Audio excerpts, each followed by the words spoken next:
Our next feature is Elise Kazanjian. Elise is a San Francisco poet and writer who spent her childhood in Tianjin, China. Her poems and essays have appeared in Fog and Light, San Francisco Through the Eyes of the Poets Who Live Here, a brand new anthology published in 2021. The Marin Poetry Center 2021 anthology, New Millennium Writings, and the San Francisco Chronicle, among others. Elise has worked at Sunset Magazine, J.W. Thompson Advertising, KQED, CCTV, Beijing, China, and as a pawnbroker. She is a judge for in the prose poem category of the Soul Making Keats literary competition. Elise has a collection of over 100 fountain pens and mechanical pencils. Please welcome Elise Kazanjian. Thank you so much, Sandy. I'm delighted to be here. And thank you so much for inviting me to share some poems on Rivertown. I think it's a great opportunity, and I love being here with my good friend Ellen Woods. Both of us are co-judges for the prose poetry at Soul Making Keats literary competition. That's been a great relationship. I like being on Rivertown because you give everybody the opportunity to share good poetry and also to experience a poetry experience through open mic. And I'm looking forward to hearing some great poetry tonight through that. My first poem is a poem for Jack Hirschman, who died a few months ago. He was a San Francisco poet laureate, and he was an outstanding poet. And this poem is called Grateful, and it's for Jack Hirschman. For truth telling, for hope, for courage, for compassion, for caring, for justice, for the oppressed, for making us see all colors, for resistance to war, for the world poetry movement, for making us smile, laugh, cry, for 100 poetry volumes, for beautiful words, for love of libraries, for being a working class poet, for giving voice to the people, for Hemingway's tribute to you. I can't help you, kid. You write better than me. Thank you, Jack Hirschman. Thank you. The second poem is, it's a formal poem. It's an abecedarian poem, and it has 26 lines for all of the letters of the alphabet. Each line starts with the first letter is the letter of the alphabet, goes through from A to Z. And it's it has two words in here that I used, vade mecum, because I'm entranced with those words. And those are derived from the Latin verb vadere, to go, but in English it means go with me. And since 1629, it means a handbook or a guide that you carry in a deep pocket for consultation. And so this is for my mother, Alice Zadian Artinian, and it's called Velvet Hands. Allays my fears, gives daily solace and relief. Both her hands palm my heart in loving gestures, close gaps of anxiety that burn holes in my breath, diffuse demons that plague relentlessly, dispel jitters, even sings paeans of comfort that soothe, bathe, rinse. Ferocious if threatened, completely dedicated to family, gentle, a woman warrior primed to protect the lair. Her hands point the way to Bethlehem, her star my vade mecum. I wear her armor, cloaked in refuge, face adversaries, jigsaw my way through puzzles that circle the wagon. Karma endowed through her kindness, love of life, clear head, lenient through the years. She lights my journey, jackhammers, myriad aches, terrors that screech my brick roads. New ideas, strange people, unfamiliar places I now take in stride. Offer a prayer, I pay homage on my altar of worship. She pillows the curves, crevices, abysses of the unknown, quenches my thirst for knowledge. Her ghost whispers resonate, fire my desires, my dreams. Her remembered smiles like road posts illuminate my map. to enlighten my odysseys of exploration until I'm comfortable wherever I travel. Velvet hands caress me, wrap me in a safe embrace. Weft and warp of my loom, she keeps me strong, explaining the world in terms of sanity, truth, the yin and yang, the principles of the Tao, the way. Zeroes in with fervor her forever mission of loving her daughter. Thank you. And so this next one has got a picture that goes with it that Sandy's going to put on. And it's a picture that done by my father, and it was in some of his journals. It shows a night watchman, and this man was called a Bekçi Baba at the turn of the century in Istanbul. And during the night, he patrolled the streets and he cried out news of fires in different districts of Istanbul. So, and this is a poem that got inspired by that picture, that drawing. It's called Fire. 1905, Istanbul. My father's diary records the terror he felt as a child in Istanbul, hearing of deadly fires when water was a luxury. Night watchmen traversed cobble streets, calling out fires in neighboring areas. Yangın var Kadıköy. There is fire in Kadıköy. My father always worried that one day the watchman's sinister news would herald his house on fire, signaling his death. 2018, San Francisco. Flames shoot high in North Beach, close to City Lights bookstore. Firemen drag heavy hoses and climb ladders while windows shatter. We watch, a morbid fascination grips us. We know that the firemen will subdue the blazing building. It's so simple. We turn on the tap and water pours out, ready to drink, wash, put out fires. Thank you. So lately I've been taken with haikus, and Sandy writes great haikus, and she sent out a message recently with a haiku on it, which was gorgeous. I love them because they're so compact and they're so small. They're sort of like huggable poems, you know, they're tiny, and they're 3 lines. Okay, this one is haiku 1. It's no rain, flaming skies, aching world, Sahara dry. Hope still burns for us.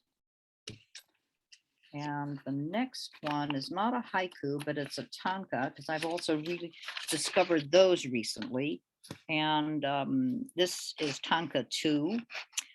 Sand slips through fingers. Like all our years together, hourglass cracks open. Time disappears forever. I cannot count anymore. Okay. And this one, I woke up one morning really early. It must have been about 4:30 or 4:45. And we have another room that I went into, and we have a tiny little balcony there with a railing on it. And I thought, oh, and the balcony is only enough for one person to step out on it. And I thought, my God, there's somebody out on the railing or the balcony. And I looked again, and it was this magnificent creature. It was a red-tailed hawk. She was gorgeous, and she had her talons clutching the railing. And I sat there and watched her. So this is from my red-tailed hawk. Early light, I am awed by your hawk body. Talons clutch my balcony railing. Oh, to touch you through the window. Dark feathers jostled by dawn wind, never before this close. I often window watch, crows, seagulls, ravens, shriek their Alleluia chorus. You dip and dive above aquatic park, vicious jabs at your red tail, wings. You find refuge in Fort Mason trees. The noisy marauders, relentless, their raucous mission absent this morning. The bay air sings quiet. Your head swivels, hooked beak, fierce face stares at me in frozen time. I cry at the beauty of you. Joined in a holy embrace, we circle the space of our lives, separated by glass of so many windows. One smooth movement, wings wider than my arms spread, unfold accordion-like. Your grip loosens silently. You rise, greet the day, as if you were never here. Thank you.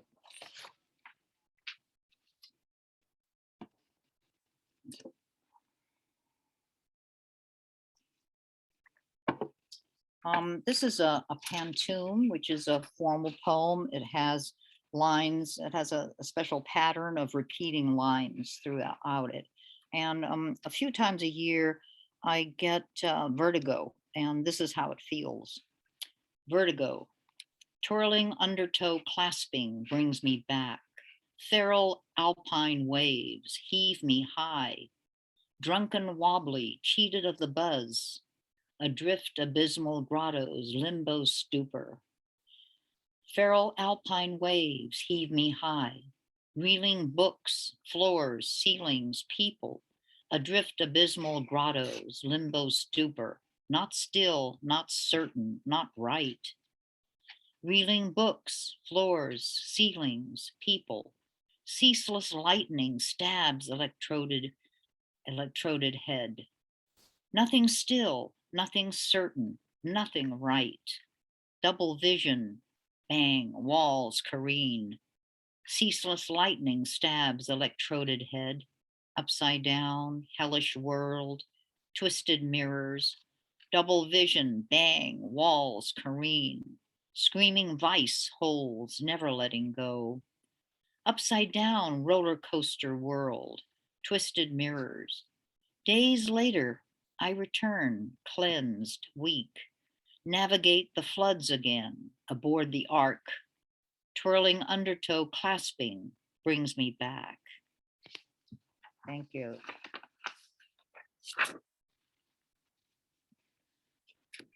My husband and I owned a pawn shop in San Francisco for over 50 years, first on Fillmore Street, and then we had a store on 6th Street. And this is a poem to someone who came into our store on 6th Street.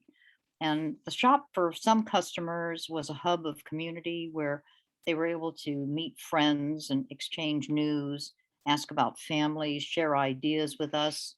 But the subject of this poem was a man who came in unexpectedly, and he never returned. This poem is for him, and it's called For an Unknown Soldier. For an unknown soldier. A loud bang punctures 6th Street, then a high C scream. Harry, the pawnbroker, looks up from the computer. His daughter Elizabeth stops arranging jewelry, asks, "What was that? Who's screaming?" Across the street, a figure dressed in camos, bent close to the ground, serpentines, zigzags, rockets through the pawn shop's front door, races to the back, catapults over the 4-foot counter, dives into the computer and printer desk. Printer crashes. He drops onto his back, arms above his head as if surrendering. Harry, a veteran, runs up, places his foot on the young man's chest. "Hey man, it's okay. The war is over. That was a truck backfiring. You're going to be okay. Just stay still." Rocket Man obeys, his eyes half-masked. He turns, focuses on Harry, climbs onto the chair, accepts the glass of water, but doesn't drink. Air hangs heavy in the pawn shop. "When you're ready, I'll help you to the door." Harry braces him. Together they amble, a cadenced walk to the front door, as if two friends on a good-natured stroll. Harry watches the receding figure. He wonders how men and women survive barbed wires corroding their minds. He lingers for a moment while traffic flows on 6th Street. Thank you.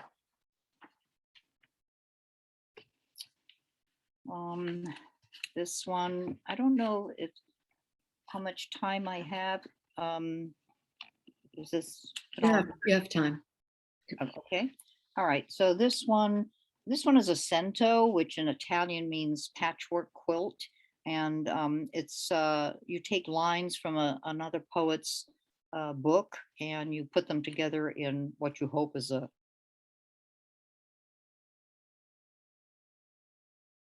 from Juan Felipe Herrera's notes on the assemblage. And it's called Mi Madre, Mi Dio. And I'm sorry, forgive me my accent because I don't speak Spanish. I speak Chinese and Armenian, but not Spanish. But anyway, Mi Madre, Mi Dio, que lo más importante. The separation, the losses, the sky, yes. So how are we going to do it now with your Pachuco portfolio and that trip? We're still burning. Can you hear me? Almost living, almost dying. How they stalk you and how you beseech them. Dinky planet on a skateboard of dynamite. People were getting killed. The missiles were coming down. ¿A dónde vamos? Where are we going?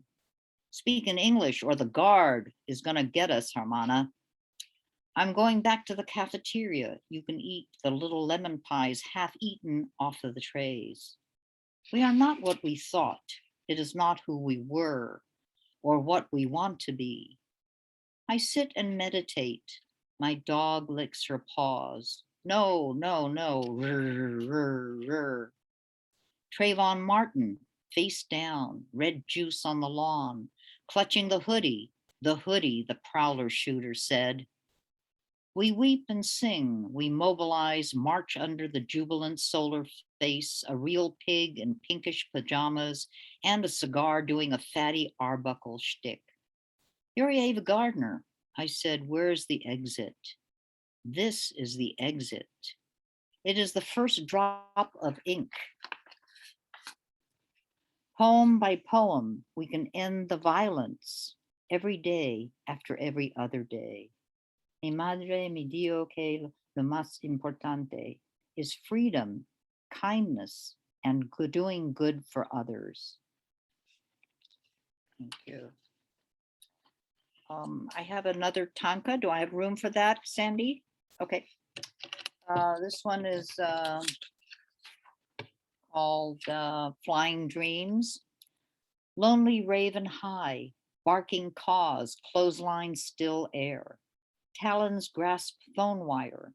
Do you envy my shod feet? Trade me wings so I can soar. Thanks very much.